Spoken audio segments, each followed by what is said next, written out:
Hello dear students, this is Namita Bansal. Welcome to physics time. हम कर रहे हैं क्लास 12 की फिजिक्स का फर्स्ट चैप्टर इलेक्ट्रोस्टैटिक्स।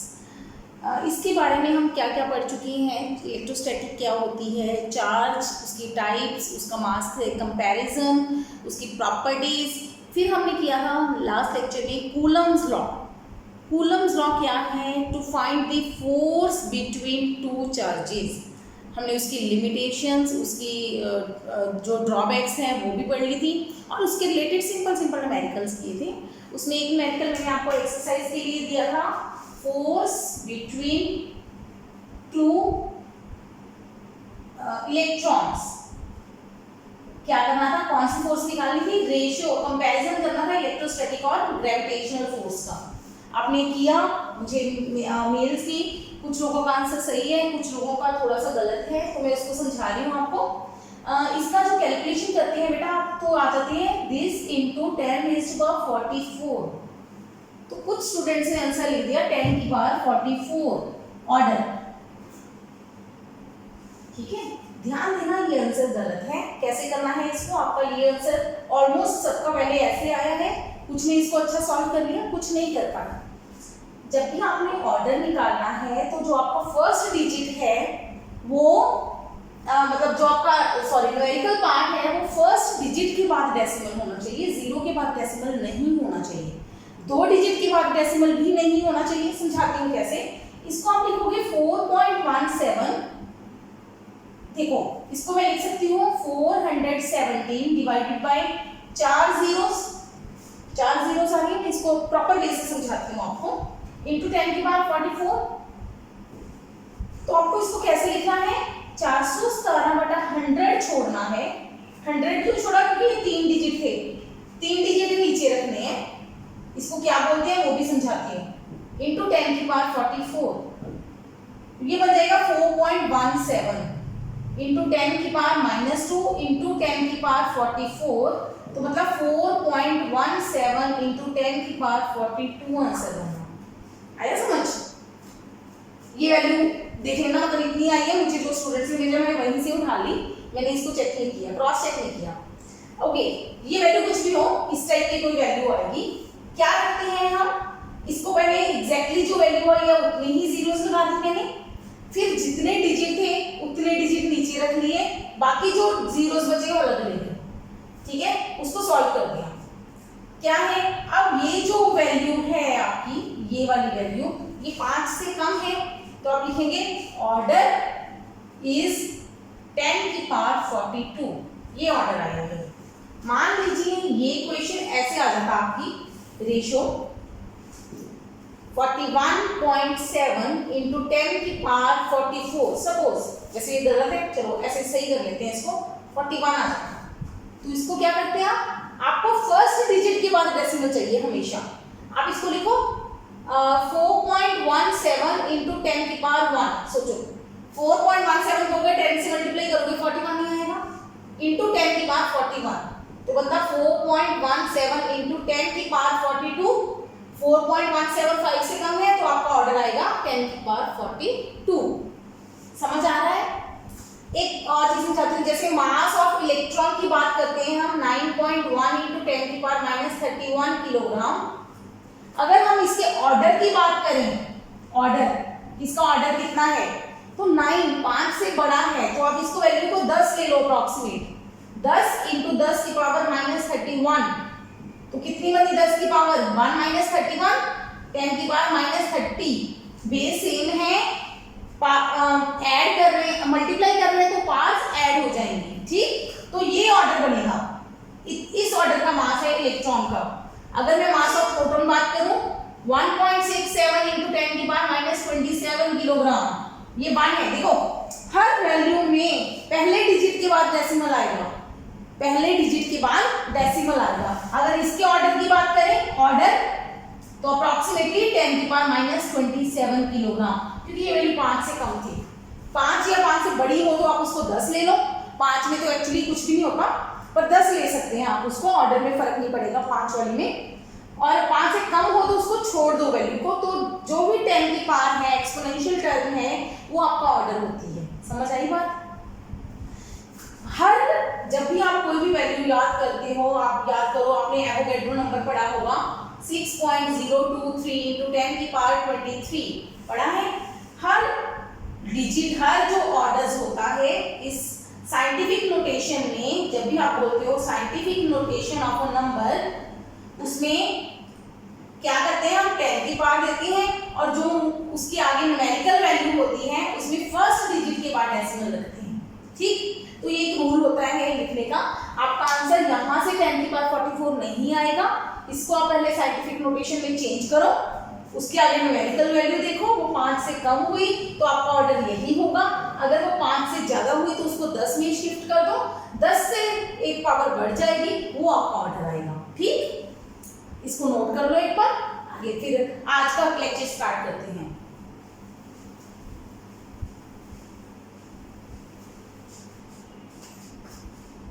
आज का टॉपिक है प्रिंसिपल ऑफ सुपरपोजिशन। +2 का हर स्टूडेंट +1 पढ़ के आया है, पर कितनी पढ़ी है ये हमें नहीं पता। कई स्टूडेंट्स को +1 में फिजिक्स समझ ही नहीं आती। उसका काफ़ी रीज़न होता है कि जो जब आप 11th 12th में जाते हैं, 11th में जाते हैं, तो आपकी फिजिक्स पढ़ने का मेथड, साइंस पढ़ने का मेथड बिल्कुल चेंज हो जाता है 10th से। 10th में हम क्वेश्चन आंसर से ज़्यादा डील करते हैं, लेकिन 11th 12th में हमें होता है कि हमें कॉन्सेप्ट समझ आए। कॉन्सेप्ट समझ आएगा तो आप उसके रिलेटेड कुछ भी क्वेश्चन सॉल्व कर सकते हैं, न्यूमेरिकल सॉल्व कर सकते हैं। ठीक है, +1 +2 की ज़्यादातर जो साइंस है वो न्यूमेरिकल बेस्ड है।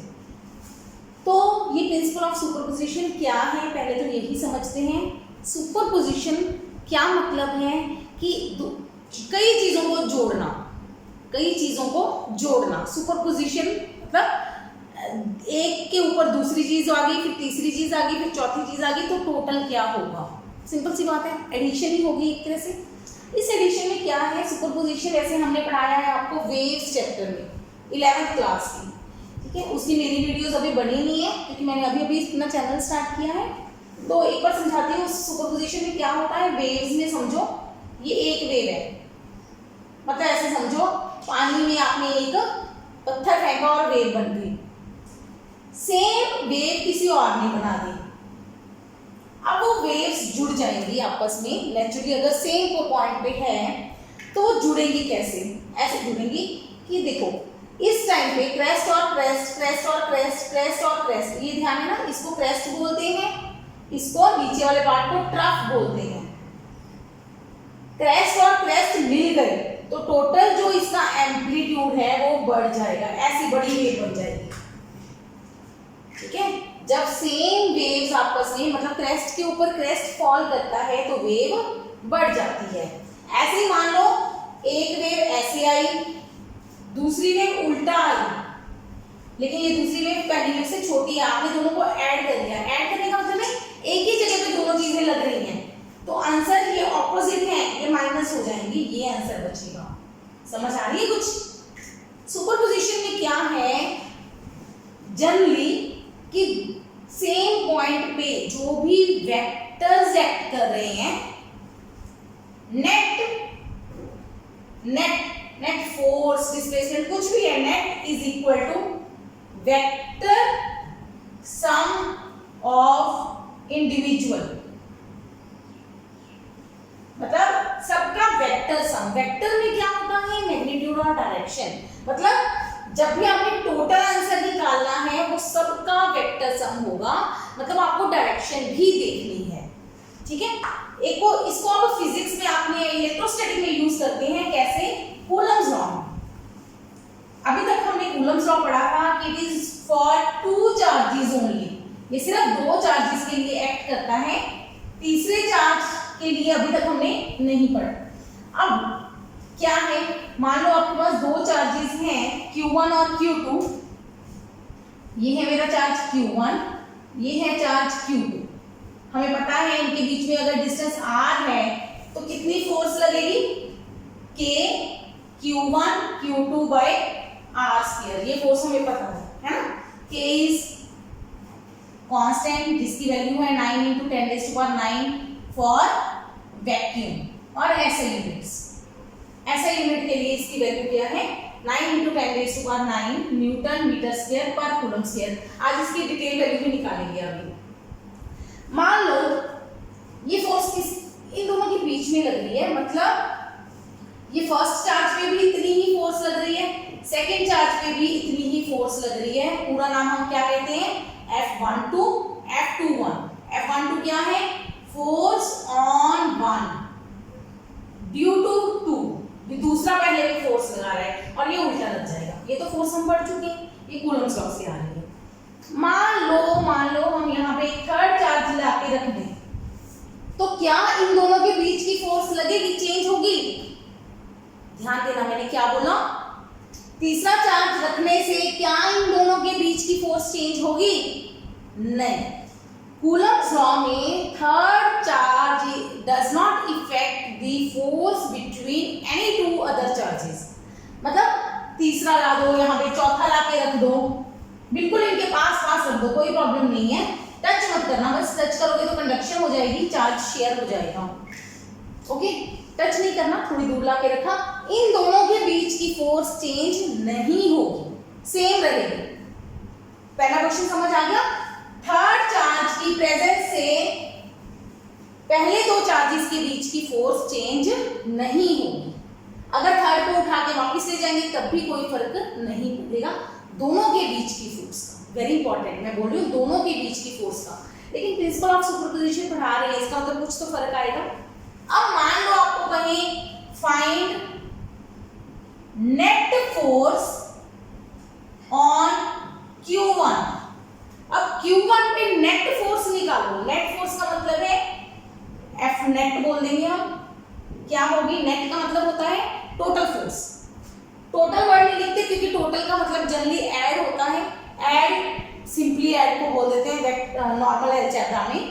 तो नेट का मतलब है डायरेक्शन काउंट करके नेट फोर्स, फाइनल फोर्स जो Q1 पे लगेगी। अब Q1 पे कौन कौन फोर्स लगाएगा? अब इस डिस्टेंस को R कह देते हैं, ये डिस्टेंस को R डैश कह देते हैं। अब फोर्स कौन लगाएगा 1 पे निकालनी है, कौन लगाएगा 2, और 1 पे कौन लगाएगा 3। दोनों फोर्सेस लगाएंगे तो दोनों फोर्सेस की वेक्टर सम को, वेक्टर एडिशन को हम क्या बोलते हैं? Net force. और यही है हमारा सुपरपोजिशन प्रिंसिपल। क्या कहता है? Force it states that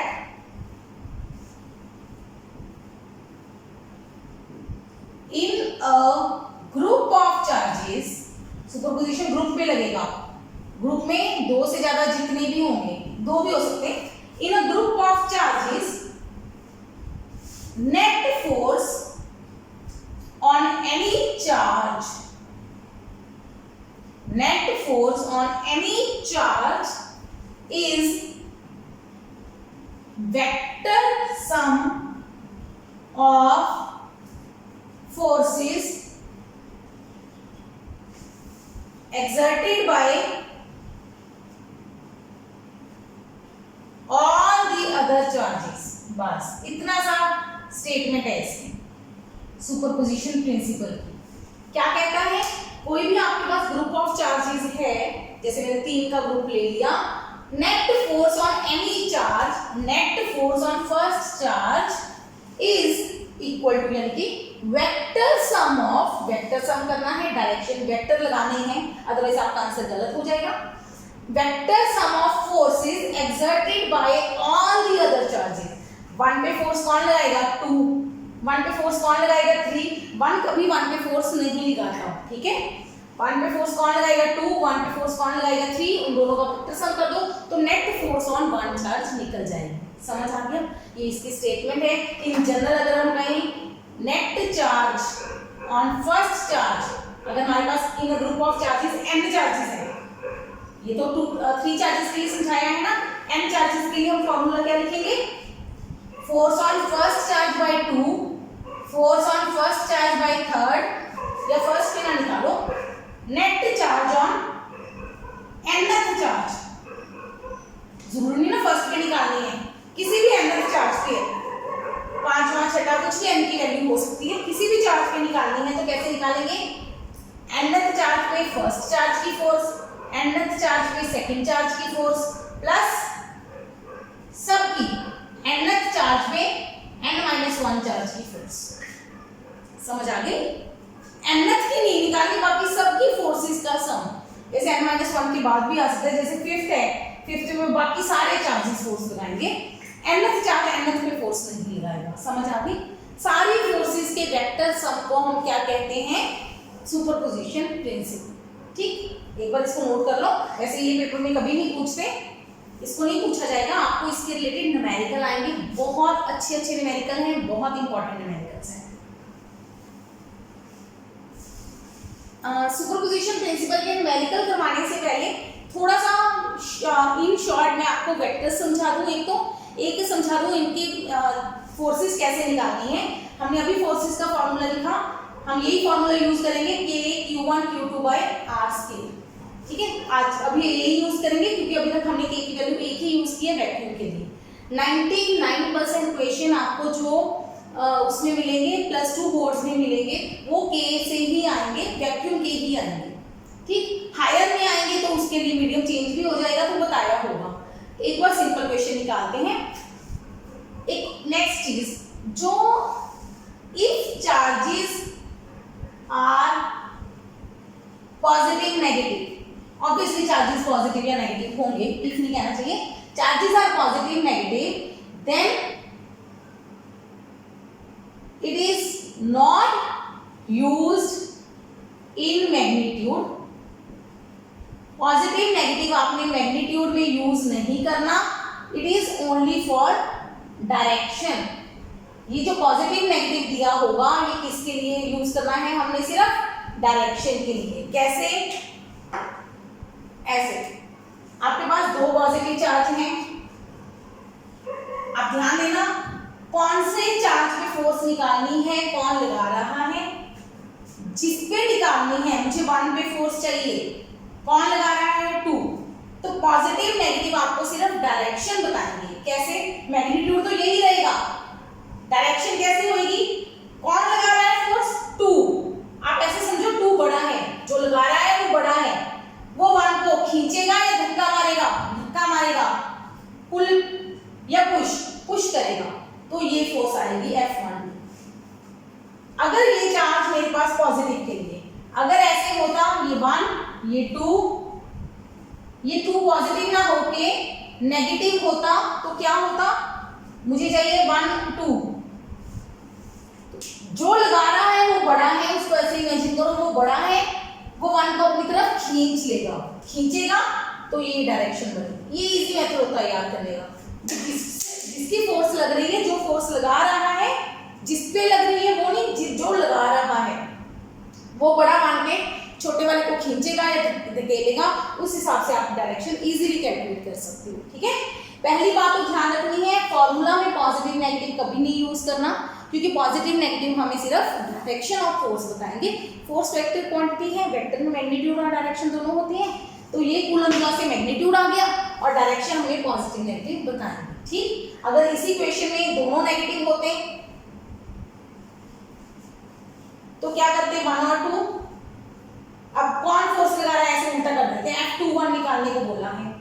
magnitude तो बेटा वही आएगा, डायरेक्शन के लिए क्या करेंगे हम देखेंगे कि कौन फोर्स लगा रहा है 1, तो 1 बड़ा है, 2 को खींचेगा या धकेलेगा? सेम चार्जेस हैं, रिपेल करेगा, 2 को धकेलेगा, तो F21 इधर आएगा। बस सिर्फ पॉजिटिव नेगेटिव से डायरेक्शन फाइंड आउट करनी है, बहुत इंपॉर्टेंट। ऑपोजिट हुए तो अट्रैक्ट होंगे, सेम हुए तो रिपेल होंगे। ठीक, न्यूमेरिकल करेंगे तो उसमें बहुत अच्छे से क्लियर हो जाएगा। ये तो हो गया एक कॉन्सेप्ट। दूसरा कॉन्सेप्ट आपको वेक्टर्स का समझा दूं छोटा सा। जब भी आपके पास दो फोर्सेस आएंगी, इस चैप्टर में सिर्फ फोर्सेस आएंगी, अब +1 में हम दोनों चीजें पढ़ते हैं, दोनों नहीं कई चीजें पढ़ते हैं। फोर्स कोई भी वेक्टर क्वांटिटी हो सकती है, लेकिन यहाँ पे सिर्फ फोर्स आएगी। जब इसके सेकंड पार्ट पे चलेंगे, फर्स्ट यूनिट के ही सेकंड पार्ट पे, तो उसमें हम पढ़ेंगे इलेक्ट्रिक फील्ड। ठीक, वो भी वेक्टर क्वांटिटी, बिल्कुल सेम न्यूमेरिकल्स वहां पे आएंगे। तो यहाँ के न्यूमेरिकल अच्छे से सीखना। अगर आपके पास दो वेक्टर्स थीटा एंगल पे एक्ट कर रहे हैं, दो फोर्सेस लग रही हैं, करके देखो। ऐसे ये +1 का वेक्टर चैप्टर भी चल रहा है मेरा, तो आप वहां से भी जाके इसकी डिटेल समझ सकते हैं, जिसको डिटेल समझनी है। नहीं समझनी एंगल, सोचो यहाँ पे एक डस्टर रखा, एक बंदा फोर्स इधर लगाए, दूसरा इधर लगाए, डस्टर बीच में जाएगा, तो ये उसका रिजल्टेंट होगा। इसको क्या बोलते हैं? रिजल्टेंट। रिजल्ट है फाइनल रिजल्ट, और रिजल्टेंट को ही यहाँ पे फोर्सेस के केस में हम क्या बोल रहे हैं? Net force. एक ही बात है। तो रिजल्टेंट का फॉर्मूला एक्चुअली होता है F1 vector plus F2 vector, वही हमारा सुपरपोजिशन प्रिंसिपल है। ये तो क्लियर। अब इसका मैग्नीट्यूड कैसे निकालना है? F1 square plus F2 square plus 2F1 F2 cos theta under, ये फोर्स का मैग्नीट्यूड है। ट्राइंगल लॉ या पैरेललोग्राम लॉ, यहाँ पे पैरेललोग्राम लगा, पैरेललोग्राम बनाई, उसका जो डायगोनल है सेम पॉइंट वाला, वो इसका रिजल्टेंट होती है। ठीक, ये मैग्नीट्यूड आ गया। अगर आपको पूछे फोर्स की डायरेक्शन बताओ, डायरेक्शन हम बताते हैं एंगल से। एंगल चाहे तो आप F2 के साथ ले लो, चाहे F1 के साथ ले लो, दोनों एंगल निकाल के दिखा देती हूँ। F1 के साथ एंगल है तो tan अल्फा, F2 के साथ एंगल है, मैं आपको F1 F2 से नहीं याद दिलाऊंगी, सिंपल tan अल्फा या tan बीटा निकालना है। क्या रूल है? अल्फा किसके साथ एंगल बनना है? बनना किसका चाहिए? रिजल्टेंट का। किसके साथ बन रहा है? F2 के साथ। जिसके साथ एंगल बन गया उसको नीचे रख दो, जिसके साथ एंगल बन गया उसको नीचे रख दो। जिसके साथ एंगल नहीं है उसको दोनों जगह चिपका दो, बीच में प्लस लगा दो। ठीक है, जिसके साथ एंगल है उसको नीचे रखना है। जैसे मुझे tan बीटा चाहिए, बीटा किसके साथ एंगल है? F1 के साथ, तो उसको नीचे रखना है। जिसके साथ एंगल नहीं है उसको दोनों जगह चिपकाना है। ठीक, लास्ट स्टेप अभी पूरा नहीं हुआ आंसर। अब tan है, tan क्या होता है? sin अपॉन cos, तो यहाँ पे sin थीटा, यहाँ पे cos थीटा, सेम tan है sin अपॉन cos, बस इतना सा याद रखना है फॉर्मूला। मतलब जब आपको फोर्स नेट निकालनी है, ज्यादातर क्वेश्चन आपको मैग्नीट्यूड के मिलेंगे, लेकिन अगर डायरेक्शन भी पूछ ले तो हमने क्या करना है? मैग्नीट्यूड निकाल देना है इस फॉर्मूले से, और डायरेक्शन के लिए एंगल निकाल दो। एंगल रट्टा नहीं मारना। अगर आपको बोला है फोर्स F2 के साथ निकालो तो इस हिसाब से निकाल दो, F2 को नीचे रख दो। अगर F1 के साथ निकालनी है तो F1 को नीचे रख दो, बस। अल्फा बीटा का कोई रट्टा नहीं मारना। प्लस वन में तो हम स्टैंडर्ड से ही करवाते हैं, लेकिन यहाँ पे आपको कोई रट्टा नहीं मारना। आपको बोला जाएगा x एक्सिस के साथ एंगल निकालो तो उस हिसाब से निकाल दो, y एक्सिस के साथ बोलेंगे तो उस हिसाब से निकाल दो। आगे समझ? चलो अब बढ़िया बढ़िया से क्वेश्चन करते हैं इसके related.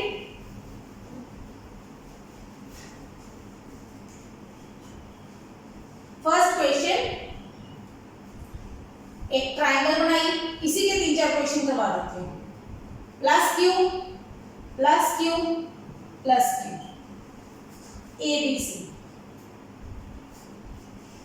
ABC is equilateral triangle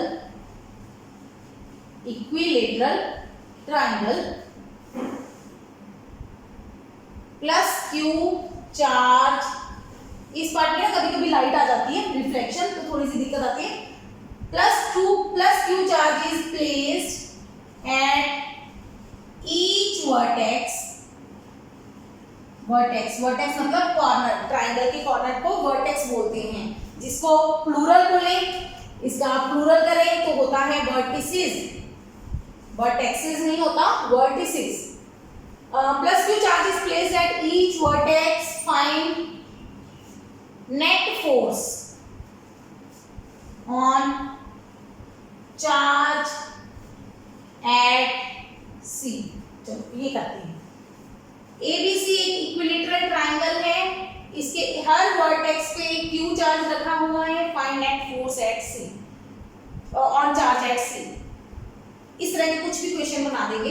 इसके डिफरेंट टाइप्स करवाती हूँ अभी। डायग्राम जरूरी नहीं है कि डायग्राम दिया हो आपको, हो सकता है आपको डायग्राम इस स्टेटमेंट से बनाना हो। बनाते हैं।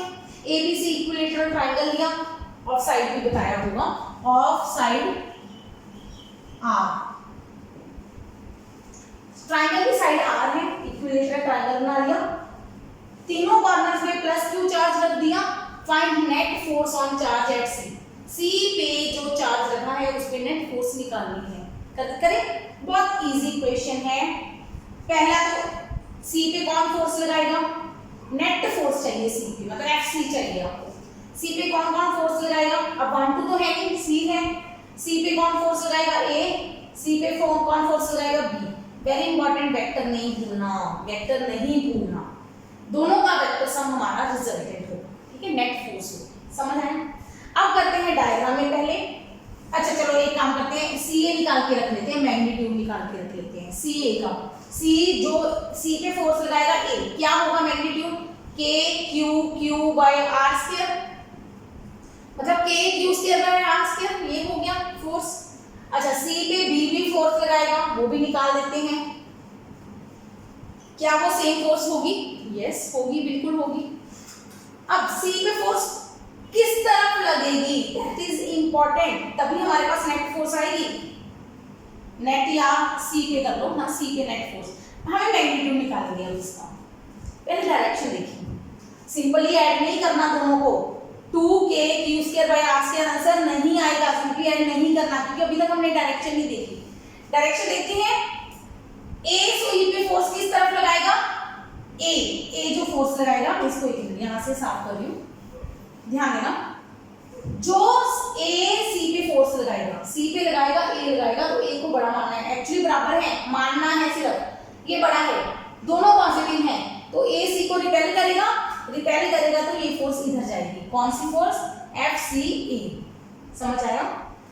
बी फोर्स लगाएगा, बी भी पॉजिटिव है, ए भी पॉजिटिव, रिपेल करेगा, एफ सी बी।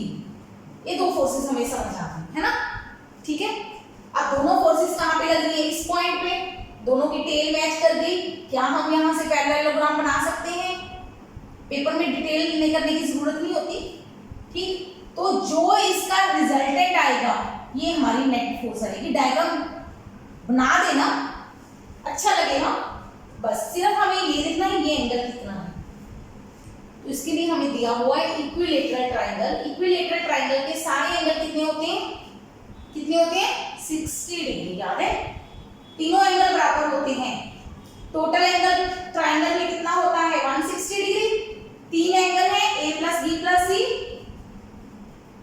ठीक है, टोटल 180 होता है हमेशा, तीनों बराबर है, तो 3 थीटा इज इक्वल टू 180, और थीटा कितना आ गया, 60 डिग्री। ये उन स्टूडेंट्स के लिए है जिनका मैथ 10th तक थोड़ा सा कम अच्छा था, ठीक है ना। तीनों एंगल 60 डिग्री आ गए बेटा हमारे, ये 60 है तो ये भी 60 हो गया। ये कौन से एंगल्स हैं, B O A, vertically opposite angle, vertically opposite angles. शीर्षाभिमुख कोण कहते थे हिंदी में, शीर्षाभिमुख कोण समथिंग कुछ, एक बस इंग्लिश में याद करेंगे हम, क्योंकि हमारी जो स्टडी है एक्चुअली इंग्लिश में हो रही है, समझा हम आपको हिंदी में रहे हैं, क्योंकि हिंदी में ज्यादा स्टूडेंट्स को समझ आ जाती है। वर्टिकली ऑपोजिट एंगल में 60 डिग्री हो गया। अब हमें नेट फोर्स चाहिए, तो नेट फोर्स क्या होगी, first force square second force square 2 first second cos of angle between them under root, यही होता है ना हमारा रिजल्टेंट। अब एक काम करते हैं, इतनी बड़ी वैल्यू पुट करने की बजाय इसको नाम दे दें एफ एफ, इस दोनों ही सेम थी तो दोनों को नाम दे दिया एफ। निकालो, F square plus F square plus 2 F cos 60 under root, करो सॉल्व, एफ स्क्वायर हो गया 2f स्क्वायर प्लस ये भी 2f स्क्वायर, एक बात और बचे 2f स्क्वायर बच्चे बोल देते हैं 4f स्क्वायर हो गया, नहीं 2f स्क्वायर के साथ cos 60 है, cos 60 पहले सॉल्व होगा, मल्टीप्लाई बोर्ड मास,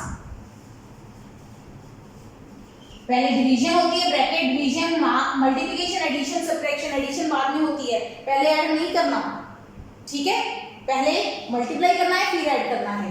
मल्टीप्लाई करेंगे तो 2 और 2 कैंसिल हो गया, cos 60 की वैल्यू 1/2, ट्रिग्नोमेट्री टेबल याद करो, बन गया 3f स्क्वायर अंडर रूट, तो आ गया under root 3f, under root 3f, f की वैल्यू हमें पता है, इसका आंसर आज इसी फॉर्म में आएगा, क्योंकि न्यूमेरिकल वैल्यू नहीं दी हुई, डिस्टेंस हमें r ही दिया है, तो आंसर r की फॉर्म में आएगा।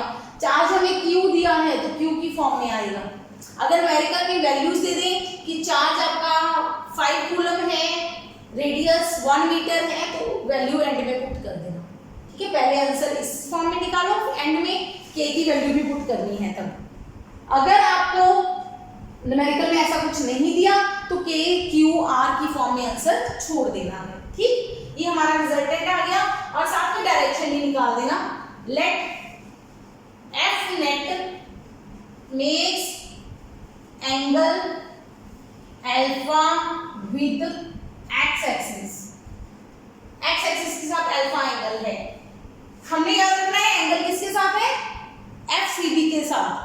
तो एफ सी बी नीचे आएगा, बाकी ऊपर आएगा, तो आंसर निकाल दोगे। I hope you can solve it. ज्यादातर क्वेश्चन आपका न्यूमेरिकल मैग्नीट्यूड बेस्ड है। ठीक, समझ आ गया? चलो इसी क्वेश्चन को थोड़ा सा चेंज करते हैं, इसी क्वेश्चन को थोड़ा सा चेंज करते हैं। अब हम कर देते हैं, ये हमारा सी है, ये प्लस क्यू है, ये सेम है, हम बी को नेगेटिव कर देते हैं, बी को नेगेटिव कर देते हैं। सेम फॉर्मूला लगेगा, कोई चेंज नहीं आएगा फॉर्मूले में, ना ये फोर्सेस चेंज होंगी क्योंकि ये सिर्फ मैग्नीट्यूड है। अब डायरेक्शन की बात आएगी तो हमारा जो फर्स्ट फोर्स है ए वाली, वो किधर जाएगी, इधर, ये तो ठीक है, एफ सी ए, क्योंकि पॉजिटिव पॉजिटिव रिपेल कर रहे हैं, बाहर जाएगी फोर्स। ये नेगेटिव है, अब ये नेगेटिव इसको अट्रैक्ट करेगा, तो ये फोर्स मेरी सेकंड आएगी एफ सी बी। ये समझ आ रहा है? अब दोनों फोर्सेस एफ एफ है, दोनों फोर्सेस एफ एफ है, तो इनका रिजल्टेंट कैसे निकालेंगे, ऐसे पैरेललोग्राम बनाइए, ये रिजल्टेंट फोर्स। ठीक, वेरी इंपॉर्टेंट एंगल। अब ये एंगल कितना है, कितना है, ये 60, तो ये बचा 120 डिग्री। तो यहाँ पे एंगल चेंज हो जाएगा ना जी। एंगल चेंज होने से सारी कहानी बदल जाएगी, आप देखोगे बिल्कुल आंसर चेंज हो जाएगा। cos 120 is minus half. आता है कैलकुलेट करना? कुछ स्टूडेंट्स के लिए हर चीज बतानी पड़ती है, कोई बात नहीं, मुझे कोई प्रॉब्लम नहीं है।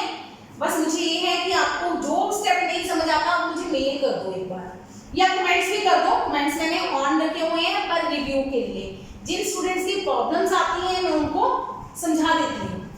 120 को लिख दो बेटा 180 माइनस 60। 180 पे cos cos ही रहता है, cos 60 बच जाता है। 180 minus 60 after school to college, ये 0 होता है, ये 90 होता है, 180 होता है, 270 और वापस 360। 360 और 0 एक ही बात है। 180 में से कुछ माइनस किया, 90 की तरफ जाएंगे, कम की तरफ जाएंगे, ऐड करेंगे तो नीचे आएंगे। इधर कौन है, S, S for sine. Sine positive होता है, सेकंड क्वाड्रेंट कॉस नेगेटिव होता है। Basic maths for physics videos बनाई हुई हैं, उसमें डिटेल में समझ लेना। तो माइनस हाफ आंसर आ जाता है।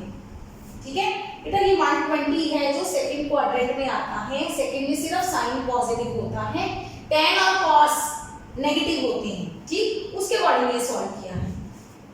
तो चलो ये माइनस हाफ हो जाएगा, यहाँ पे माइनस होएगा। चलो ऐसे करते हैं, माइनस हाफ आ गया, 2 2 कैंसिल, तो क्या बचा 2f square minus f square का अंडर रूट, मतलब under root of f square, मतलब f आंसर आएगा। तो रिजल्टेंट फोर्स f ही है। देखने में ही लग रही है कि रिजल्टेंट इन दोनों के बराबर ही बन रहा है। पहले केस में देखो ऐसे था, ऐसे था, हमारा रिजल्टेंट बड़ा था ना दोनों फोर्सेस के, इसलिए रिजल्टेंट फोर्सेस के बराबर ही आ रहा है। आगे समझ, इसको एक बार उतार लो। इसी क्वेश्चन को और चेंज कर देते हैं राजे, थोड़ा सा और चेंज कर देते हैं, बनाते हैं। अब मैं सी पे नेगेटिव चार्ज ले लेती हूं। अब सी पे भी नेगेटिव है, बी पे भी नेगेटिव है, ए पे पॉजिटिव। ठीक, कहानी कुछ नहीं है। अब ये नेगेटिव है तो इधर वाली फोर्स किधर जाएगी, बी वाली फोर्स रिपेल करेगा, एफ सी बी, समझ आई? ए वाला अट्रैक्ट करेगा, एफ सी ए। अब ए वाला अट्रैक्ट कर रहा है, अगेन एंगल कितना बनेगा 120, एंगल 120, तो आंसर क्या आएगा, एफ। समझ आ गई? तीनों नेगेटिव ले लो, या ऐसे करते हैं सिर्फ सी को नेगेटिव लेते हैं। बना लोगे इस तरह के क्वेश्चन, बुक में मिल जाएंगे आपको, बुक में मिल जाएंगे राजू, उसमें से देख लेना। ये बोर्ड लेवल के सवाल हैं सारे। सी को नेगेटिव ले लेते हैं तो क्या होगा, तो पहली फोर्स भी ए वाली भी अट्रैक्ट करेगी, बी वाला भी अट्रैक्ट करेगा।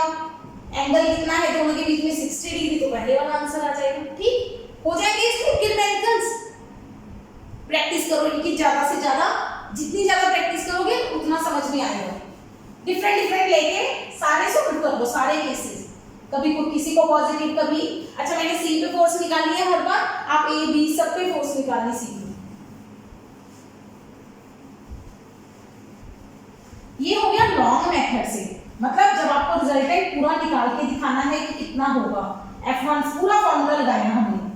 अब क्योंकि ये +2 पढ़ रहे हैं, मतलब +1 आप सीख चुके हैं अच्छे से, तो हम रिजल्टेंट के लिए पूरा फॉर्मूला ज्यादातर यूज नहीं करेंगे। रिमेंबर, याद रखना है आंसर्स फॉर थीटा की डिफरेंट डिफरेंट वैल्यूज जो याद रखनी है। थीटा ज्यादातर 60 डिग्री आ रहा है हमारे पास, 90 आएगा और 120 आएगा, तब आंसर क्या होगा, तब हमारे पास F नेट क्या होगी। इफ F1 और F2 बराबर हैं, थीटा उनके बीच में 60 आया, 90 आया या 120 आया, तो आंसर क्या है √3f। अच्छा एक और करते हैं, 0 आ गया या 180 आ गया। ये 5 केसेस याद कर दूंगा जी। अगर फोर्सेस के बीच में 0 एंगल हो तो आपकी फोर्स होगी 2f, दोनों फोर्सेस बराबर हैं तो आंसर 2f आएगा। अगर 60 डिग्री एंगल है तो √3f, 90 है √2f, 120 है f, 180 है 0। रिजल्टेंट एक्चुअली रूल क्या है, √0f, √1f, √2f, √3f, √4f, ये आंसर है 4। ठीक है, 4 का √2 हो गया, ये बाकी ऐसे रह गए। 1 का √1 ही छोड़ दिया, 0 का √, मतलब 0 हो गया, मल्टीप्लाई करेंगे किसी से भी 0 हो जाएगा। ठीक है ना, ये 5 आंसर आप याद रखो। अगर फोर्सेस के बीच में 0 एंगल आ जाए तो टोटल फोर्स डबल हो जाएगी। समझ सकते हो, दो फोर्सेस सेम डायरेक्शन में हैं, दोनों बराबर है आपस में, टोटल करोगे तो बढ़ जाएगी। दो जने सेम डायरेक्शन में फोर्स लगा रहे हैं, फोर्स ज्यादा लगेगी, चीज इजीली हिल जाएगी। ठीक, दो फोर्सेस ऑपोजिट डायरेक्शन में हैं, बिल्कुल ऑपोजिट, सेम फोर्सेस हैं, तो रिजल्टेंट क्या होगा 0। मतलब इस डस्टर पे एक बंदा इधर को फोर्स लगा रहा है, दूसरा इधर को लगा रहा है, बराबर फोर्स लगा रहे हैं, तो चीज कहाँ जाएगी, बीच में खड़ी रहेगी, हिलेगी नहीं। ठीक, अगर एक की फोर्स बढ़ गई तब आंसर आएगा, अगर सेम हो दोनों फोर्सेस तब आंसर नहीं आएगा। ये उनके लिए जब फोर्सेस सेम हो, ज्यादातर हमारे क्वेश्चन ऐसे ही होंगे।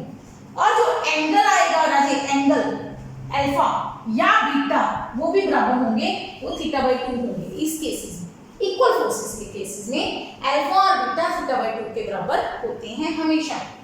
मतलब ये फोर्स है और ये फोर्स है, अभी हमने किया 60 डिग्री, तो ये जो इनका रिजल्टेंट आएगा वो इनका 30-30 करेगा, बाइसेक्ट करेगा, बिल्कुल सेंटर से निकलेगा, बाइसेक्टर, एंगल बाइसेक्टर पे होगा। ठीक हो जाएगा, इसको याद कर लो क्योंकि ये ही टाइप के न्यूमेरिकल्स हमें ज्यादा जरूरत पड़ेगी। अब जो मैं आगे क्वेश्चन करवा रही हूँ उनमें मैं आंसर निकाल के भी दिखाऊंगी, आपको खुद निकालना है। हम आंसर के ये रूल याद करेंगे क्योंकि ज्यादा क्वेश्चन ही आपको इस टाइप के मिलेंगे। फर्स्ट टाइप में मैंने कई क्वेश्चन करवा दिए ट्रायंगल टाइप में, डिफरेंट पॉजिटिव नेगेटिव केसेस लेके। अब सेकंड टाइप करते हैं square. ABCD is a square, is a square of side A। A side का स्क्वायर है, plus Q charge is placed at vertex, each vertex find net force on charge at A। A charge पे force निकालनी है, बनाते हैं diagram. जब भी ये क्वेश्चन करोगे डायग्राम इज मस्ट, डायग्राम बनाए बिना क्वेश्चन मत सॉल्व करना, कोई मार्क्स नहीं मिलेगा। A पे प्लस Q, B पे प्लस Q, सी पे प्लस क्यू, डी पे प्लस क्यू। एक बात और राजे, जब भी ए बी सी डी लिखो क्लॉकवाइज एंटी क्लॉकवाइज में इतना फर्क नहीं पड़ेगा जितना फर्क पड़ेगा कॉन्टिन्यूटी में। ए बी सी डी, कई स्टूडेंट क्या लिखते हैं ए बी सी डी, ऐसे नहीं लिखना, A B C D continue चले, चाहे इधर से शुरू कर लो ए बी सी डी, यहां से शुरू कर लो ए बी सी डी। कई स्टूडेंट्स को यही नहीं पता होता, कभी भी आपने ए बी सी डी ऐसे नहीं लिखना, कंटिन्यू चलाना है, कहीं से भी शुरू करके ए से शुरू करके किसी भी ऑर्डर में घुमा दो पर कंटिन्यू लगातार। चलो ए पे जो चार्ज है उस पे फोर्स निकालनी है। अब ए पे कौन कौन फोर्स लगाएगा, स्क्वायर की साइड ए है, स्मॉल ए, आर ले लो ए ले लो कोई फर्क नहीं पड़ता। हमें चाहिए ए पे नेट फोर्स, हम एफ ए लिख देंगे। पहले लगाते हैं सुपरपोजिशन प्रिंसिपल, उसमें वेक्टर लिखना है आपको। क्या होगा, force on A due to B, force on A due to C, force on A due to D. Shortcut लिखने के लिए ना इतना बड़ा बड़ा हर बार दो दो अल्फाबेट लिखने की बजाय हम लिखते हैं ए पे फोर्स लगा रहा है, कौन लगा रहा है, बी सी और डी, तीनों को ऐड कर दो बस खत्म, तीनों की फोर्सेस। कैसे, अब अभी समझाया, वेक्टोरियली ऐड करना है, मतलब डायरेक्शन मैटर करेगी, तो डायग्राम आपका मतलब सारा कुछ चेंज हो जाएगा आंसर। कैसे, सिंपली ऐड नहीं करना। अगर हम बी की फोर्स निकाल लें, वैसे मैग्नीट्यूड साइड पे लिख देती हूँ, बी की फोर्स क्या होगी, बी जो फोर्स लगाएगा के Q1 Q2 Q square by A square, ठीक है ना, बी की फोर्स। अच्छा डी की फोर्स क्या होगी, डी की फोर्स, जो डी फोर्स लगाएगा वो क्या होगी, आप कहेंगे सी भी छोड़ दिया, सी भी लिखेंगे, छोड़ेंगे नहीं। डी का डिस्टेंस कितना है, ए के क्यू स्क्वायर बाय ए स्क्वायर, ये भी समझ आ गया। अब बची सी की फोर्स, के क्यू स्क्वायर बाय ए स्क्वायर नहीं होगा, सी का फोर्स तो ये डिस्टेंस लेंगे राजीव। कई स्टूडेंट यहां से ना अगर आप वो निकालोगे, गलत है यहाँ पे लिखूं, अगर आप इसको वीडियो को जैसे फॉरवर्ड करोगे कि हाँ ये ठीक है, ये ऐसे करके हो जाएगा, तो इसमें मैंने क्रॉस लगा दिया, इसका मतलब गलत है। सी और ए के बीच में डिस्टेंस कितना है, ए दो साइड हैं, सी और ए के बीच में डिस्टेंस ए है नहीं, ये डिस्टेंस होता है √2, ठीक है। तो यहाँ पे आ जाएगा √2a का स्क्वायर बाय 2a स्क्वायर, ठीक है ना। अच्छा एक काम करते हैं, इसको f कह देते हैं, ये भी f हो गया, तो ये हमारा क्या हो गया f/2, ठीक है, याद रखने के लिए इजी हो जाएगा। अब निकालते हैं फोर्स नेट A। अब सारे की डायरेक्शन बनाओ, B की फोर्स किधर लगेगी, पॉजिटिव पॉजिटिव रिपेल करेगा इधर B की, C की फोर्स वो भी रिपेल करेगा, दोनों पॉजिटिव हैं, C की फोर्स, C की फोर्स कितनी है, B और C, D की हाफ है तो छोटी बनाओ, C की फोर्स, D की फोर्स FD, ठीक है ना, ये वेक्टर है, अभी डायरेक्शन शो कर दी तो वेक्टर बन गई। अब हमें नेट फोर्स चाहिए, नेट फोर्स लगानी है तो क्या करेंगे, पैरेललोग्राम कंप्लीट करेंगे, कुछ नहीं करेंगे, इतना बड़ा कुछ करने की जरूरत नहीं। स्क्वायर का एंगल कितना होता है 90 डिग्री, तो ये एंगल भी कितना हुआ 90 डिग्री, दोनों FB और FD बराबर हैं, FB इक्वल टू FD बराबर हैं, तो रिजल्टेंट, इनका रिजल्टेंट कितना आया, दो फोर्सेस 90 डिग्री पे एक्ट कर रही हैं, तो उनका रिजल्टेंट आया √2f, कहाँ जाएगा, बीच में, ये बनेगा FB और FD का रिजल्टेंट बीच में आएगा, तो टोटल FA क्या होगा, ध्यान देना इन दोनों का जो रिजल्टेंट है, यहाँ पे दोबारा डायग्राम बना रही हूँ, FB के बराबर मैग्नीट्यूड में है, इनका जो रिजल्टेंट है वो क्या बनेगा, ये वाली चीज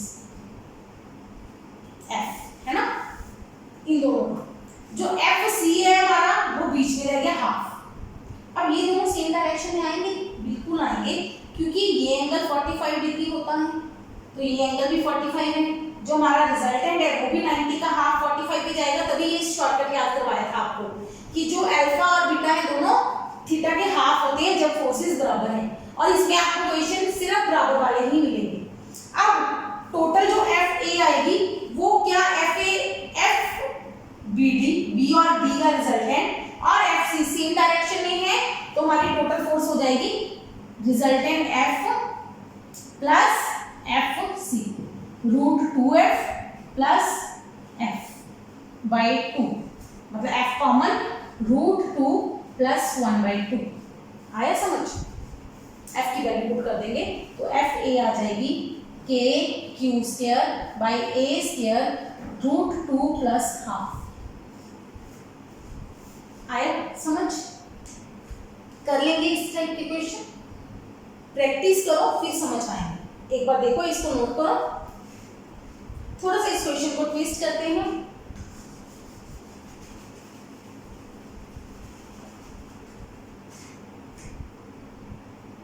दो तीन बार समझा दूंगी ना, पता चल जाएगा।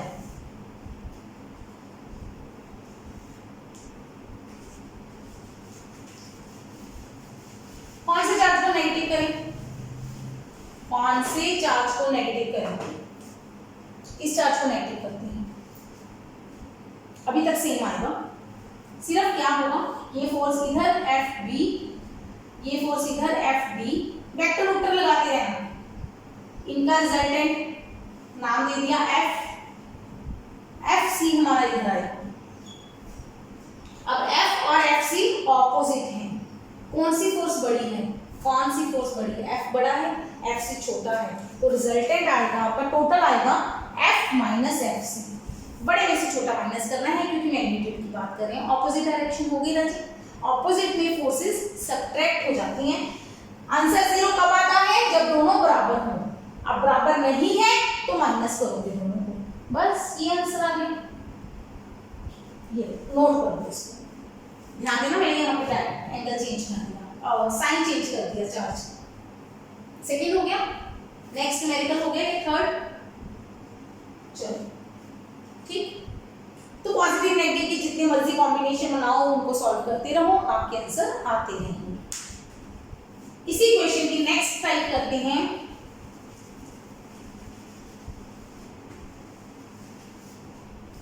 आप जेईई नीट की तैयारी कर रहे हैं अगर, तो +2 तो आपके लिए ऐसे होनी चाहिए कि ये आंसर आपको याद होने चाहिए।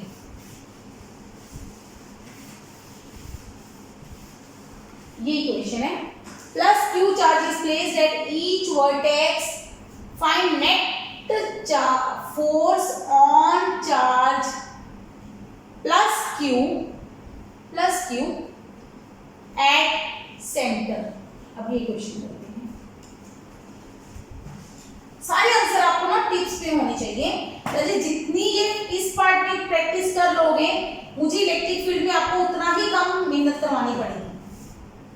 इलेक्ट्रोस्टैटिक में जितनी मेहनत कर लोगे ना इसकी फर्स्ट पार्ट में फोर्सेस में, इलेक्ट्रिक फील्ड बिल्कुल ही सेम है, बिल्कुल सेम न्यूमेरिकल्स वहां पे मिलेंगे आपको, बस फील्ड की डेफिनेशन और फॉर्मूला थोड़ा सा चेंज है, हल्का सा चेंज बस। चलो अब क्या है, A B C D square है, चारों साइड में प्लस q चार्ज रखा हुआ है। Find net force on charge plus capital Q at centre, मतलब स्क्वायर के सेंटर। सेंटर क्या होता है? जहां पे दोनों डायगोनल्स मीट करते हैं उसको सेंटर बोलते हैं। इस सेंटर पे कितना चार्ज रखा है? +q। सेंटर का नाम दे दें O। अब O पे नेट फोर्स चाहिए हमें, ठीक। पहले तो सेंटर का सबसे डिस्टेंस निकालना सीख लो। सिंपल सिखा दूं, यहाँ पे मुझे ये डिस्टेंस चाहिए r, ठीक है। तो ये डिस्टेंस कितना होता है? ये a है, ये a है, a b c d, rough के लिए है ये ac square is equal to bc square plus ab square. ये ठीक है राशि, ac स्क्वायर निकाल रही हूँ मैं, पाइथागोरस थ्योरम लगा सकती हूँ, बिल्कुल लगा सकते हैं। 90 डिग्री एंगल है, ट्राइंगल है, पाइथागोरस थ्योरम लगा दीजिए। bc square a square 2a square, ये अभी पिछला क्वेश्चन जो हमने किया है वो भी सॉल्व हो गया। ac आ गई √2a, AC टोटल साइड आ गई √2a। अब हमें चाहिए इसका हाफ, ये वाला हिस्सा चाहिए r इतना हिस्सा में, आर क्या होगा, AC बाई 2 नहीं होगा, हाफ होगा ना AC से, √2a/2 1a/√2। अब कईयों को ये नहीं समझ में आता ये कैसे हो गया, तो राजी इसको कैसे कर सकते हैं, √2a, नीचे 2 है, क्या मैं उसको √2 × √2 लिख सकती हूँ, √2 मल्टीप्लाई √2, √2 का स्क्वायर 2 आ गया है ना, लिख सकते हैं, √2 कैंसिल हो गया, a/√2 आ गया। याद रखो अगर आपको साइड पता है तो सेंटर का डिस्टेंस a/√2 होता है, रट्टा मार लो। टोटल साइड √2a होती है, total diagonal, half diagonal a/√2 होता है। ठीक है। अब आइए क्वेश्चन पे, इसको अपने साफ कर दिया, नोट कर लिया, नोट्स बना लो इस चीज के। ये रूल्स जो है ना लोअर क्लासेस देखो पूरे सॉल्व करने पड़ते हैं, ये इतना कुछ नहीं सॉल्व करना। ज्यादातर आपको इसके एमसीक्यूज मिलेंगे तो आपको याद होने चाहिए आंसर, और शॉर्टकट भी यूज कर लोगे तो आपके कोई मार्क्स नहीं कटेंगे। आपको सिर्फ बताना है OB = a/√2। वो कहाँ से आया कैसे आया मैंने सॉल्व करके दिखाया है, पर आपको पेपर में सॉल्व करने की जरूरत नहीं है, ना +2 में, एमसीक्यूज में तो वैसे ही जरूरत नहीं होती है ना, वो तो रफ में ही सॉल्व करना है। चलो अब क्वेश्चन क्या है, नेट फोर्स निकालनी है इस अकेले चार्ज पे। इस बेचारे अकेला सेंटर में पड़ा है, इसको चारों फोर्स लगा रहे हैं। किस किस तरफ फोर्स लगाएंगे, ए किस तरफ फोर्स लगाएगा, पॉजिटिव पॉजिटिव रिपेल करेगा, ये ए की फोर्स आ गई। बी की फोर्स किस तरफ आएगी, इसी तरफ, ना ना ना ना ना, बी भी पॉजिटिव पॉजिटिव है, धकेलेगा। डायग्राम भी बनाना है, करना कुछ नहीं है इसमें। सी किस तरफ फोर्स लगाएगा, रिपेल करेगा। डी किस तरफ फोर्स लगाएगा, रिपेल करेगा। ठीक है। ए की फोर्स कितनी होगी, k(q²/r²। r कितना है, a/√2, a²/2 हो गया राजे, 2 ऊपर चला जाएगा, 2 ऊपर आ गया। ठीक है। इस सारे फैक्टर को मैं f बोल दूं तो ये 2f हो गई, कुछ मर्जी मान लो, पूरे को भी f मान सकते हो, वो तो सपोज किया, ना भी सपोज करोगे तो चल जाएगा। क्या b c d की फोर्स सेम नहीं होगी, होगी, क्योंकि सबका डिस्टेंस सेम है, चार्जेस सेम है, तो b c d सबकी फोर्स भी सेम ही होगी, f a सारी फोर्सेस सेम होंगी। अब सिंपल सा तो क्वेश्चन खत्म हो गया। a और c ऑपोजिट हैं, f a and f c equal and opposite हो गया, कैंसिल कैंसिल कर देंगे, ए और सी ऑपोजिट लग रहे हैं, बी और D equal and opposite, cancel. So net force कितनी लगेगी, 0 0। Simple answer. अगर आपके पास सिमेट्रिकल चार्ज डिस्ट्रीब्यूशन हो, सिमेट्रिकल चार्ज डिस्ट्रीब्यूशन, सिमेट्रिकल मतलब सब जगह पे सेम और सारी साइड्स भी सेम हो। रेक्टेंगल के लिए ऐसा जरूरी नहीं है बराबर हो, ठीक है। सिमेट्रिकल स्क्वायर के लिए अगर सारी चीजें बराबर हैं, सेम चार्जेस सेम डिस्टेंस, तो आपके सेंटर पे नेट फोर्स क्या लगेगी, 0। क्या ये आंसर नेगेटिव चार्ज के लिए भी सही है, अगर मैं यहाँ पे नेगेटिव चार्ज रख दूं, एक बार इसको नोट कर लो, पॉजिटिव के लिए हो गया। अब आगे समझाती हूँ, इसी क्वेश्चन को ट्विस्ट करते हैं, चेंज करते हैं। अगर यहाँ पे मैं सेंटर में नेगेटिव चार्ज रख दूं तो क्या फोर्स 0 होगी, करते हैं। अब क्या होगा, ए की फोर्स किस तरफ लगेगी, इस तरफ खींचेगा ये, क्योंकि पॉजिटिव और नेगेटिव है, ऑपोजिट है, अट्रैक्ट करेंगे। बी की फोर्स बी की तरफ लगेगी, सी की फोर्स सी की तरफ लगेगी, डी की फोर्स डी की तरफ लगेगी, है ना। अगेन बी और डी ऑपोजिट, कैंसल, ए और सी ऑपोजिट, कैंसल, नेट फोर्स 0। समझ आ गया। चलिए इसी क्वेश्चन को जब हम भी पढ़ते थे, हमारे टीचर ऐसे ही पढ़ाते थे, हर क्वेश्चन को उसी को ट्विस्ट करते जाते थे, टफ बनाते जाते थे, कि हर केस में आपको समझ आना चाहिए, लॉजिक समझ आना चाहिए। अब सी पे और सी पे नेगेटिव चार्ज रख दिया। अब देखते हैं, सेंटर में पॉजिटिव रख दिया, कोई बात नहीं, सेंटर में जो मर्जी आ जाए, आपको कंफ्यूजन नहीं होना। मैग्नीट्यूड सबका सेम आएगा, सिमेट्रिक है, सारी फोर्सेस बराबर होंगी। डायरेक्शन का फर्क पड़ेगा, ए की फोर्स किस तरफ लगेगी, पॉजिटिव पॉजिटिव, रिपेल करेगा ए। अब सिमेट्रिक नहीं रहा, आप देखेंगे आंसर 0 नहीं आएगा, answer will not be 0। B की फोर्स किस तरफ लगेगी, पॉजिटिव पॉजिटिव, रिपेल करेगा। डायग्राम बनाना बहुत इंपॉर्टेंट है, डायग्राम के बिना ये क्वेश्चन सॉल्व नहीं होंगे आपसे, कभी भी नहीं होंगे। डी की फोर्स पॉजिटिव पॉजिटिव, रिपेल करेगा, ये डी की फोर्स आ गई। सी की फोर्स पॉजिटिव नेगेटिव, अट्रैक्ट करेगा, ये सी की फोर्स आ गई। अब बी और डी तो कैंसिल हो गए, बिल्कुल ठीक, बी और डी कैंसिल हो गए, इक्वल एंड ऑपोजिट कैंसिल। क्या ए और सी कैंसिल हुए, नहीं, ए और सी सेम डायरेक्शन में हैं, सेम डायरेक्शन में हैं तो सिंपली ऐड हो जाएंगे। टोटल में तो वेक्टर होता ही है, सेम डायरेक्शन है तो सिंपल ऐड हो जाएंगे, 2f आंसर आ जाएगा, 2 डबल, पहले का डबल 2 ऑफ एफ ए कौन है हमारा, के q square by a square into 2, तो बन गया 4k Q square by a square. Understand, understand, note कर लो। लास्ट क्वेश्चन इसका करवाती हूँ, इस टाइप का, जितने मर्जी आ जाए करते जाओगे, आई होप। अब 2 नेगेटिव कर दिए, अब क्या होगा, अगेन क्या ये सिमेट्रिक है, नहीं, तो आंसर 0 नहीं आएगा, करके देखना पड़ेगा हर बार। Plus Q charge at centre, A की फोर्स ऑपोजिट रिपेल, बी की फोर्स रिपेल, सी की फोर्स अट्रैक्ट, डी की फोर्स अट्रैक्ट। ठीक हो गया, तो बी और डी ऐड हो जाएंगे, सेम डायरेक्शन बन गई बी और डी की। डायग्राम दोबारा बना देती हूँ ताकि इसी डायग्राम को आप बाद में नोट कर सको।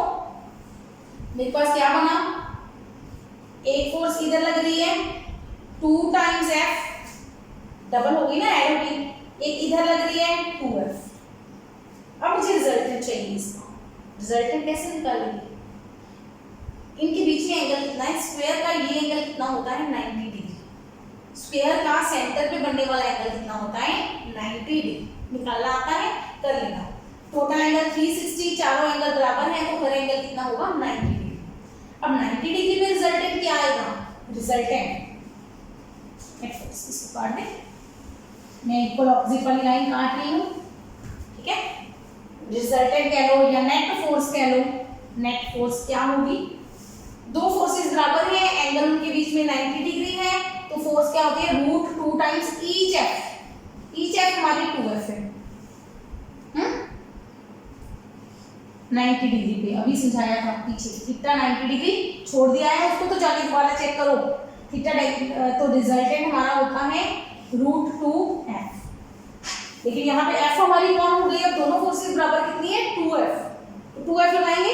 ये मैं इस पूरे फैक्टर को ही, इस पूरे फैक्टर को मैं f का नाम दे रही हूँ, 2 into k Q square 2 by a square, बन गया 4√2 k Q square by a square, ये नेट फोर्स। आंसर्स को एग्जैक्टली रट्टा पाने के लिए ये ध्यान रखना मैंने a लिखा है बेटा यहाँ पे आंसर। कई बार क्वेश्चन r की फॉर्म में आता है, जब आंसर r की फॉर्म में आएगा तो ये आपकी फोर्स बनेगी, ये आंसर नहीं होगा, तो चेंज हो जाएगा। अगर क्वेश्चन r की फॉर्म में पूछा है, r की मतलब रट्टा, r को रट्टा नहीं मारना।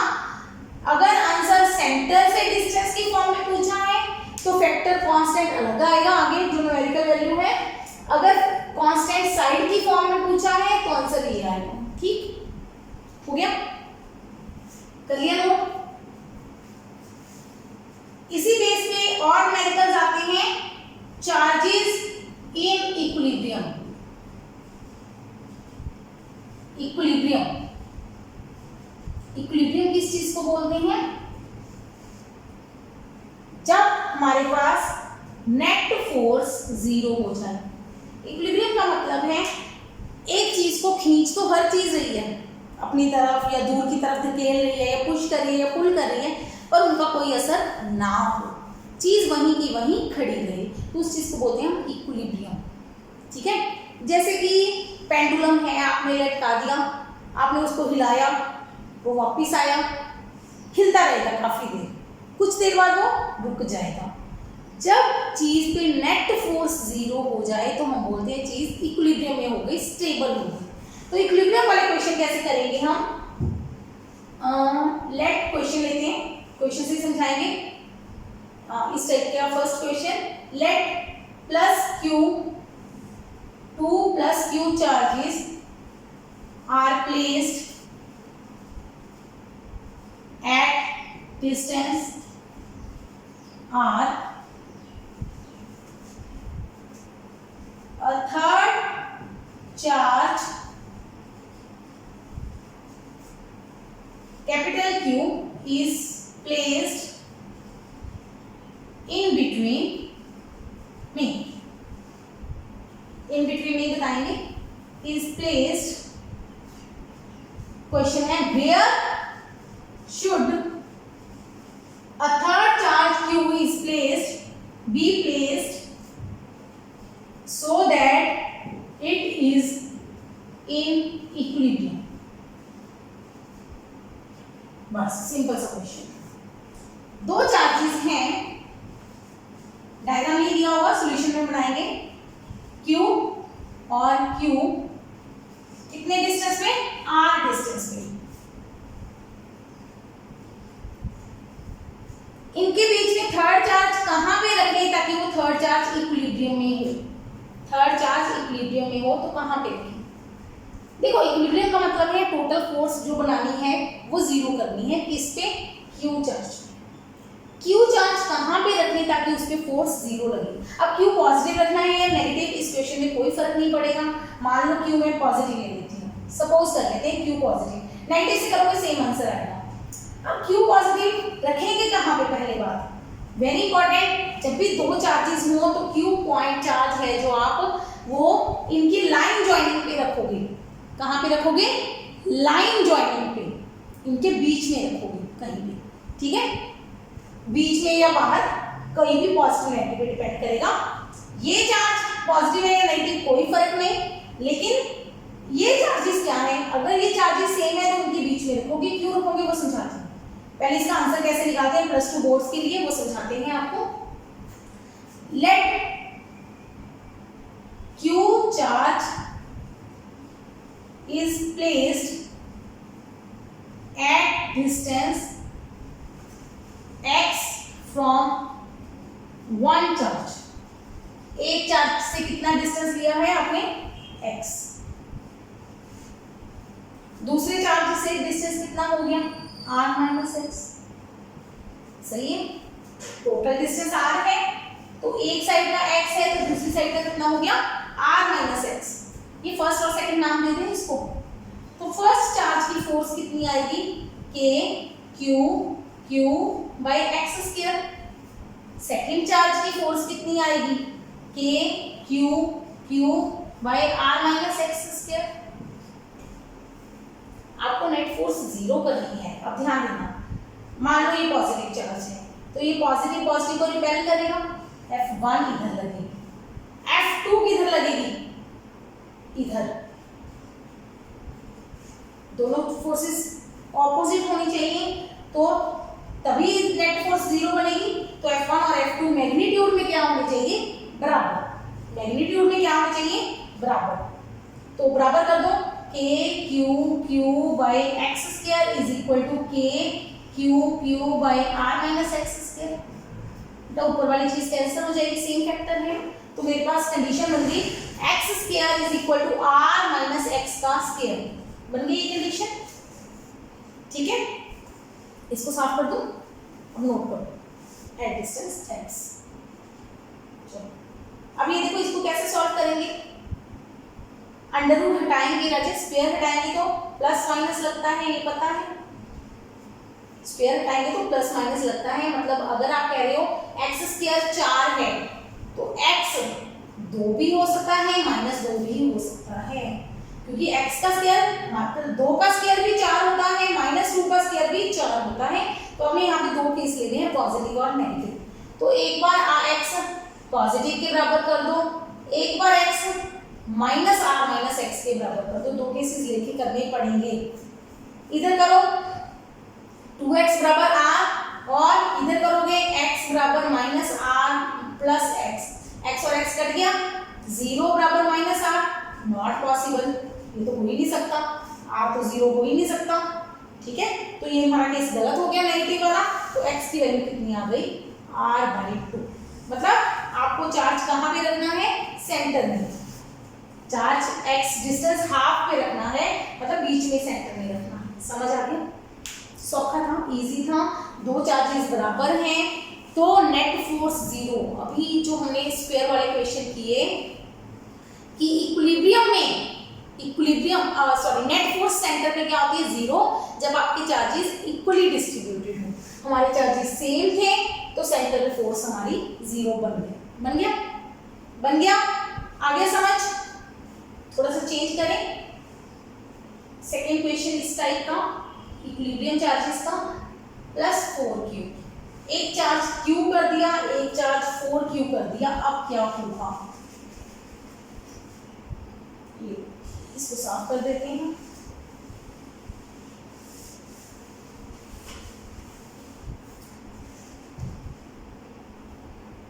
अब ये चार्ज हमारा 4q है। सोचो, फर्स्ट की फोर्स निकाल दी, सेकंड की फोर्स भी निकाल दी, वही ले लिया q, इधर से डिस्टेंस ले लिया x, इधर से डिस्टेंस हो गया r-x। यहाँ तक सेम रहेगा जी, इस टाइप के हर क्वेश्चन। ठीक है, आगे समझ।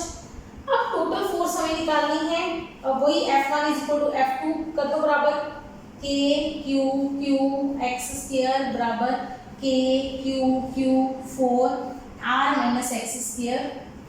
ये कट गया, क्रॉस मल्टीप्लाई कर दिया, r-x का स्क्वायर बराबर 4x²। राजी 4x² को आप लिख सकते हो 2x का होल स्क्वायर लिख सकते हैं। स्क्वायर हटा दो तो r-x बराबर +-2x। जब भी स्क्वायर हटाओगे प्लस माइनस नहीं भूलना, क्योंकि आपको x की वैल्यू निकालनी है। तो r-x एक बार 2x ले लो, एक बार r-x -2x ले लो, तो 3x = r, इधर आ जाएगा x -2x = r, तो -x = r, x बराबर -r। आप लिखोगे नॉट पॉसिबल, x नेगेटिव नहीं हो सकता। नेगेटिव का मतलब क्या है, x इस तरफ है, इस तरफ जा रहे हैं, x इससे डिस्टेंस लिया है, तो -x मतलब ऑपोजिट साइड, बाहर आ गया, बाहर वाला केस नहीं आएगा इसमें। तो x की वैल्यू यहाँ पे आ गई r/3, मतलब इस चार्ज से डिस्टेंस r/3, तो इस चार्ज से डिस्टेंस हो जाएगा 2r/3। ठीक, लॉजिक समझे थोड़ा सा इसको, नोट कर लो एक बार। आपका आंसर आ गया, खत्म हो गया क्वेश्चन। लॉजिक समझो, क्योंकि हमें सिर्फ रट्टे नहीं मारने, हर चीज को लॉजिक समझ आना चाहिए आपको। देखो, हमें बीच में एक चार्ज रखना है जिसपे हमें चाहिए कि टोटल फोर्स क्या हो, 0। बीच में चार्ज है, पहले दोनों चार्ज बराबर थे तो चार्ज हमने बीच में कहाँ रखा था, सेंटर में, ताकि टोटल चार्ज 0 बन जाए। बन गई थी 0। दोनों की फोर्स, दोनों चार्ज बराबर हैं, दोनों बराबर फोर्स लगाएंगे, दोनों धकेलेंगे तो नेट फोर्स सेंटर में 0 हो जाएगी। अब ये चार्ज छोटा है, ये चार्ज बड़ा है, कौन सा चार्ज ज्यादा फोर्स लगाएगा? फोर्स 2 फैक्टर्स पे डिपेंड करती है, एक तो चार्जेस पे, एक डिस्टेंस पे, है ना। कौन सा चार्ज बड़ा है राजी? ये वाला फोर्स इसकी ज्यादा होती अगर ये चार्ज सेंटर में होता।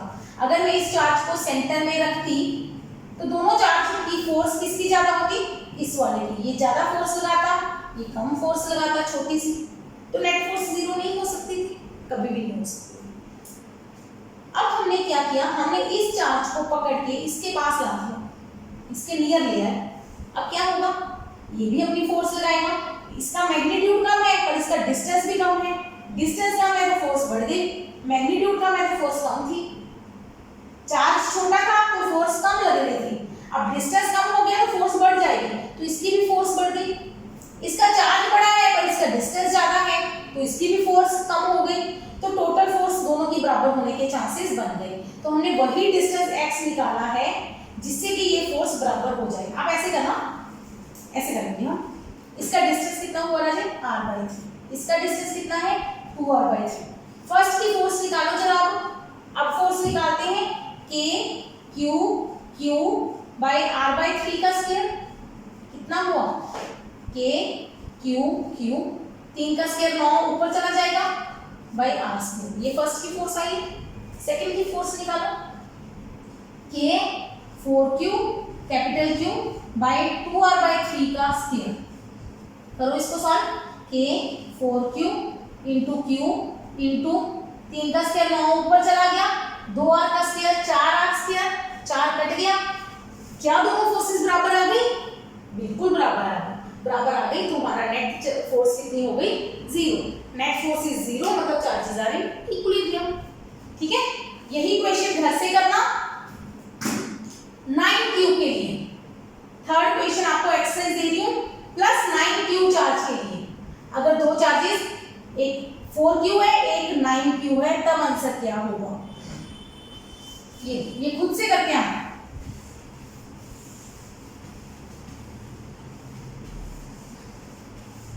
ये एक बार नोट कर लो, ये आपकी एक्सरसाइज क्वेश्चन है। नेक्स्ट वीडियो में इसका आंसर बताऊंगी। ठीक, क्या दोनों चार्जेस जरूरी है सेम ही हो? क्या जरूरी है कि दोनों चार्जेस प्लस q और माइनस प्लस q दोनों पॉजिटिव हो? क्या दोनों ऐसा नहीं हो सकता एक प्लस q एक माइनस 4q हो? एक चार्ज पॉजिटिव एक नेगेटिव हो तब क्या होगा? ये बना दिया, एक पॉजिटिव q एक माइनस 4q। अब चार्ज कहाँ रखें ताकि ये इक्विलिब्रियम में आए? अब चार्ज कहाँ रखें? करेक्ट करते हैं। अब मान लो मेरा ये q चार्ज में बीच में रख दूं, प्लस q चार्ज बीच में रख दिया तो क्या होगा? पहला फोर्स लगाएगा तो ये पहले करेगा F, दूसरा फोर्स अट्रैक्ट करेगा, दोनों फोर्सेस ऐड होंगी। क्या कभी रिजल्टेंट 0 होगा? क्या इसका रिजल्टेंट 0 होगा कभी भी? नहीं, इन दोनों का रिजल्टेंट कभी भी 0 नहीं होगा। यानी कि Q चार्ज जब एक पॉजिटिव हो एक नेगेटिव हो तो बीच में नहीं रखना, तो बीच में नहीं रखना। ये डिस्टेंस है। If charges are opposite then Q should first not be in between, बीच में नहीं रखना पहली बात। अब साइड में रखना है ये तो हमें पता चल गया, अभी बीच में तो रख नहीं सकते। क्या साइड में रख सकते हैं? रख सकते हैं। मान लो मैंने चार्ज यहाँ रख दिया, पॉजिटिव मान लेती, नेगेटिव भी हो सकता है, यहाँ रखना है। अब क्या होगा? ये पॉजिटिव इस पॉजिटिव को रिपेल करेगा, ये नेगेटिव इस पॉजिटिव को अट्रैक्ट करेगा। बिल्कुल ठीक, ऑपोजिट आ गई तो कैंसिल हो सकती है ना? ठीक है, हो सकते हैं। चलो चेक करते हैं, ध्यान देना। ये छोटा चार्ज था, ये बड़ा चार्ज है। पॉजिटिव नेगेटिव नहीं देखना, मैग्नीट्यूड। ये छोटा है ये बड़ा है, पॉजिटिव नेगेटिव सिर्फ डायरेक्शन बताते हैं। अब डायरेक्शन भूल हो गई, डायरेक्शन बना दी, उसके बाद पॉजिटिव नेगेटिव भूल जाओ। ये छोटा है ये बड़ा है, किसका डिस्टेंस ज्यादा है? इसका डिस्टेंस ज्यादा है। ये चार्ज भी छोटा है, इसका डिस्टेंस भी बढ़ा दिया हमने, डिस्टेंस बहुत ज्यादा है। डिस्टेंस बढ़ने से फोर्स कम होती है, चार्ज कम है तो भी फोर्स कम है, तो इसकी फोर्स तो बहुत छोटी सी रह गई। अच्छा, ये चार्ज भी बड़ा है, डिस्टेंस भी कम है, डिस्टेंस कम है, ये बहुत ज्यादा खींचेगा।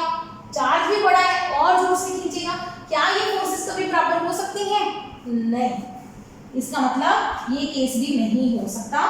Second point, Q should not be in between, not towards big charge, बड़े चार्ज के तरफ नहीं होना चाहिए, बाहर होना चाहिए पर बड़े की तरफ नहीं होना चाहिए।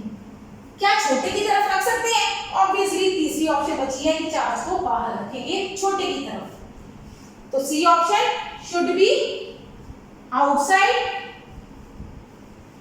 टुवर्ड्स स्मॉलर चार्ज, छोटे चार्ज की तरफ रखेंगे, बाहर की तरफ। ठीक है जी, रख दिया। अब क्या होगा, ये डिस्टेंस x है, छोटे वाला फोर्स लगाएगा, उसका डिस्टेंस कम है, वो धकेलेगा F1। बड़े वाला जो फोर्स लगाएगा वो अपनी तरफ खींचेगा क्योंकि नेगेटिव है। अब ये कैंसिल होंगे, हो जाएंगे।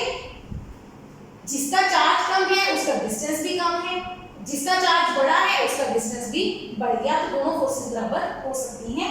कैलकुलेट करते हैं, F1 बराबर F1 क्या होगा, K Q बाई इसका डिस्टेंस है x स्क्वायर, उधर K 4Q by R plus x square. इसका डिस्टेंस चार्ज से कितना हो गया, plus Q R plus x। ठीक, जो कटते हैं बेटा काट दो, Q कट गया, K कट गया, cross multiply R plus x का स्क्वायर बराबर 4x स्क्वायर करते हैं। तो R प्लस x बराबर प्लस माइनस 2x, ये प्लस माइनस नहीं बोलना।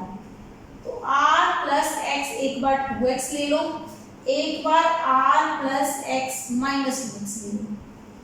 ठीक है, तो R बराबर आ गया x, इधर R बराबर आ गया माइनस x, तो x आ गया minus R, not possible, x आ गया R, तो ये आपका आंसर है।